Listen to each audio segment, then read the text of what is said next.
अस्सलाम वालेकुम। क्या आप जानते हैं इस सेब को खाने से भी किसी की मौत हो सकती है? जी हाँ, इसके सीड्स के अंदर अमिग्डालिन पाया जाता है जो बॉडी के अंदर जाके कंपाउंड साइनाइड के अंदर कन्वर्ट हो जाता है जो कि एक बहुत तेज़ जहर है। केला खाने से किसी को एलर्जिक रिएक्शन हो सकता है और सिवियर कॉन्स्टिपेशन हो सकती है। अमरूद खाने से आपको गैस, एलर्जिक रिएक्शन, ब्लोटिंग, पेट में मरोड़ उठ सकते हैं। मेलन्स खाने से उसमें एक ख़ास किस्म की प्रोटीन होती है जिससे एलर्जिक रिएक्शन हो जाता है और कब्ज़ का सामना करना पड़ सकता है। वाटरमेलन यानी कि तरबूज बड़ा ही हेल्दी और बड़ा रिफ़्रेशिंग है गर्मियों के अंदर। इसको खाने से आपको डायरिया, हैज़ा हो सकता है हाई वाटर कंटेंट की वजह से। फलों से हट के अगर हम सब्जियों की बात करें, ओकरा, भिंडी यानी कि लेडी फिंगर की बात करें तो लेडी फिंगर को खाने से आपको किडनी स्टोन्स हो सकती हैं क्योंकि उसमें हाई कंटेंट में ऑक्सलेट पाया जाता है। और पालक के साथ भी यही है कि उसमें भी हाई ऑक्सलेट कंटेंट की वजह से आपको किडनी स्टोन्स हो सकती हैं। टिंडे बड़े शौक से खाए जाते हैं। टिंडे खाने से भी आपको एलर्जिक रिएक्शन हो सकता है, इचिंग, रैशेस हो सकते हैं, मेडिसिन के साथ रिएक्शन कर सकती है। ऐसे तो नहीं होता है। क्या आप जानते हैं अगर आलू थोड़ा सा भी कच्चा रह जाए तो इंतहाई टॉक्सिक हो सकता है, आपको वॉमिटिंग, नोजिया हो सकता है। ज्यादा सोने के नुकसान आते हैं, आपको हार्ट प्रॉब्लम हो सकते हैं। ज्यादा पानी पीने के नुकसान आते हैं, ज्यादा रैश ड्राइविंग करने के नुकसान आते हैं। ये सारी चीजें आज की वीडियो में आपको बताने का मकसद ये है कि ये दुनिया के तमाम मज़ाहब में तमाम डॉक्टर्स, तमाम वेद, तमाम तबीब इनको सही समझते हैं। 90% लोग अगर इससे फ़ायदा हासिल करते हैं तो 10% लोगों को ये डिफरेंट तरह के नुकसान हो सकते हैं फल और सब्जियों के। लेकिन क्या हम फल और सब्जियां खाना छोड़ देंगे या हम फल और सब्जियों को बुरा कहना शुरू कर देंगे? नहीं, हम उस बंदे को कहेंगे कि आप ये चीज़ ना खाएं, आपके लिए ये नुकसानदेह है। शुगर वाले बंदे को कहेंगे कि चीनी छोड़ दें, आपने मीठी चीज़ नहीं खानी। दुनिया में सबसे ज़्यादा सेफेस्ट सफ़र समझा जाता है हवाई जहाज़ का सफ़र। आपको घंटों में एक मुल्क से दूसरे मुल्क ले जाता है, लेकिन अगर एक्सीडेंट हो जाए, खुदा ना खास्ता क्रैश हो जाए, तो आपके बचने के चांसेस 0% है साले। इसका मतलब यह है कि हम हवाई जहाज़ में सफ़र करना छोड़ दें। गाड़ियों के एक्सीडेंट्स रोज़ाना होते हैं, तो क्या गाड़ी में सफ़र करना छोड़ दें? मुझे कैफ़ीन एलर्जी है, मैं अगर रोज़ाना एक मुकर्रर मिकदार से ज़्यादा चाय पी लूँ या कॉफ़ी का इस्तेमाल करूँ या कुछ चॉकलेट खा लूँ तो मुझे उस दिन मेडिकेशन के बावजूद इर्रेगुलर हार्ट बीट का यानी एट्रियल फिब्रिलेशन का सामना करना पड़ सकता है। क्या इसका मतलब यह है कि मैं चाय को बुरा कहना शुरू कर दूं, चॉकलेट को बुरा कहना शुरू कर दूं, कॉफ़ी के नुकसानात गिनाने आपको शुरू कर दूं? नहीं, हम जिंदगी में हर चीज़ का फ़ायदा और नुकसान अपने सामने तोलते हैं। हम देखते हैं कि इसमें हमें फ़ायदा कितना है, नुकसान कितना है, और उसी वजह से चीज़ों का इस्तेमाल किया जाता है। गोश्त की अगर हम बात करें, किसी भी डॉक्टर के पास कोई हार्ट पेशेंट जाता है, इवन कि मेरा हार्ट प्रॉब्लम नहीं है, ठीक है, लेकिन फिर भी मुझे रेड मीट से मना किया गया है, तो इसका मतलब यह है कि मैं सारी दुनिया को कहना शुरू कर दूं कि आपने रेड मीट, मटन और बीफ नहीं खाना। यही बात चिकन के ऊपर आती है। अगर किसी बंदे को चिकन से प्रॉब्लम है, उसकी अफजाइश से प्रॉब्लम है, अगर उसको ये लगता है कि उसमें स्टीरॉइड चलते हैं, या उसमें ये लगता है कि गंदी इलायचियाँ हम डाल के फीड बनाते हैं, या वो चिकन को वैसे पसंद नहीं करता, देसी मुर्गा वो खाने के लिए 100 किलोमीटर सफ़र करके वो ऐसी जगह चला जाता है जहाँ का देसी मुर्गा मशहूर है, एहे रहा नहीं जाता, तड़प ही ऐसी है ना।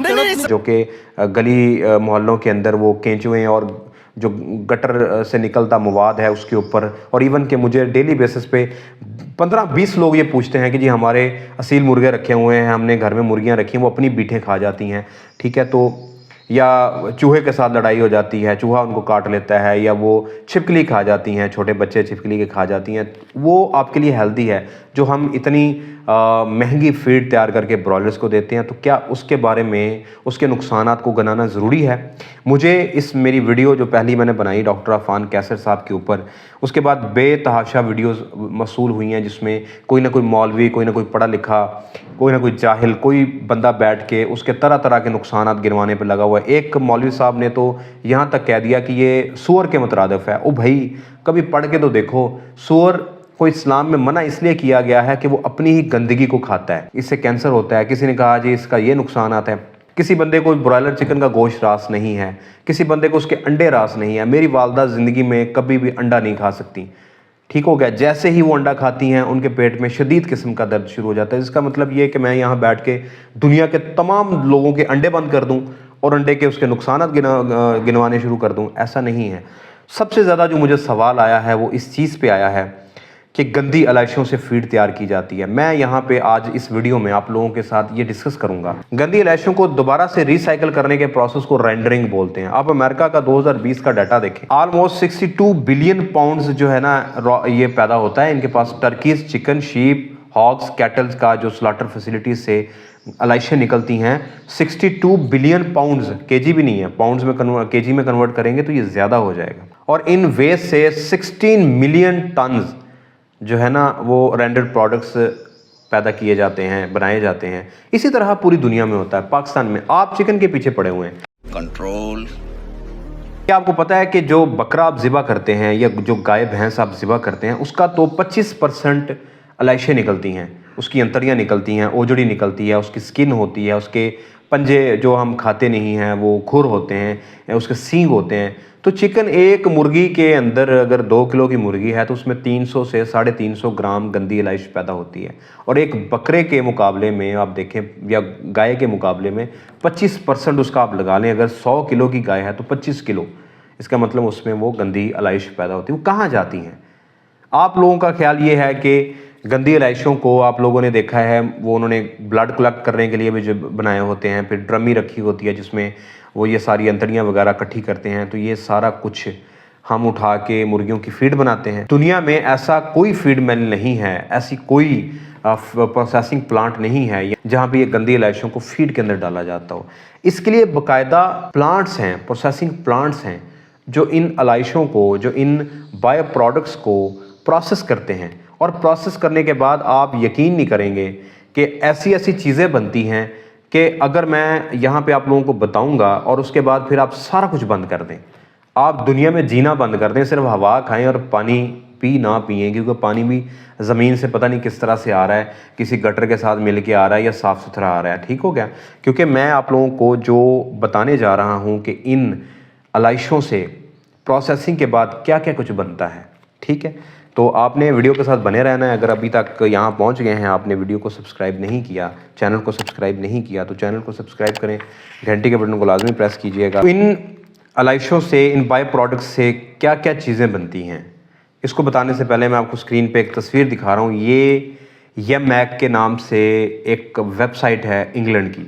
इसका टाइटल देखें, importance and benefits of rendered products in poultry nutrition. ये रेंडर्ड प्रोडक्ट्स वो प्रोडक्ट्स हैं जो चिकन या मटन यानी बकरे के, गाय के और मुर्गियों के जो बायो प्रोडक्ट्स हैं, जो हम चीज़ें नहीं खाते, उनसे बनाए जाते हैं। तो बोन से स्टार्ट करने के लिए पहले मैं आप लोगों को एक आर्टिकल दिखाता हूँ। ये meat and bone meal product in poultry diets है और इसमें मैंने हाईलाइट किया हुआ, लिखा हुआ है इसमें कि ये कुक्ड किए जाते हैं, इनको रेंडर्ड किया जाता है, प्रोसेस किया जाता है ताकि न्यूट्रिशनल बेनिफिट्स इसके लिए जा सकें।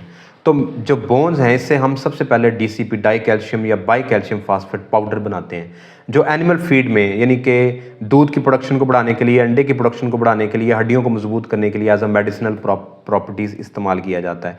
इसके अलावा कुछ कंट्रीज़ में ये DCP पाउडर सीरियल्स के अंदर, डॉग के फूड के अंदर, नूडल्स के अंदर भी डाला जाता है, यानी कि जो खाने की चीज़ है इंसानों के, उसके अंदर भी इसको ऐड किया जाता है। अच्छा जी, इसके बाद इसमें से बोन एंड मीट मील बनता है, जो हम यानी कि ऑब्वियसली रेंडर करने के बाद, प्रोसेस करने के बाद हम इसको डालते हैं एनिमल फीड के अंदर। वो भी 5% अलाउ है इंटरनेशनली और इतना ही हम डाल सकते हैं। तो आप लोगों का अगर ये सवाल है ना कि हम सारा कुछ ही ये डालते हैं, तो उसमें तो मुर्गी सर्वाइव ही नहीं कर सकती। अच्छा जी, दूसरे नंबर पे आ जाता है टेंडन्स। बड़ी मज़े की चीज़ है टेंडन। जो टेंडन्स हैं हड्डियों के ऊपर, ये जो मूवमेंट करने के लिए, यहाँ पे आपको फील होगा, यहाँ पे ये जो थ्रेड लाइक स्ट्रक्चर आपको फील हो रहा है, जो मसल्स और हड्डी को आपस में जोड़ता है मूवमेंट के लिए, ये टेंडन्स।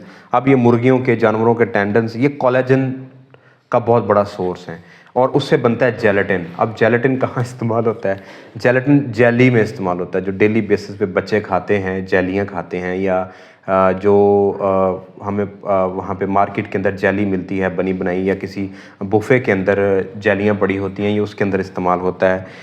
इसके अलावा ये जेलेटिन बेकिंग के जितने भी प्रोसेसिंग बेक्ड फूड मिलता है उसके अंदर इस्तेमाल किया जाता है। यानी कि इंसानों के खाने की चीज़ बन रही है तो छड़ दो खाना। फिर हुण किसी बुफे ते जाओगे तो भर के कस्टर्ड के नाल जेलियाँ ना पाना।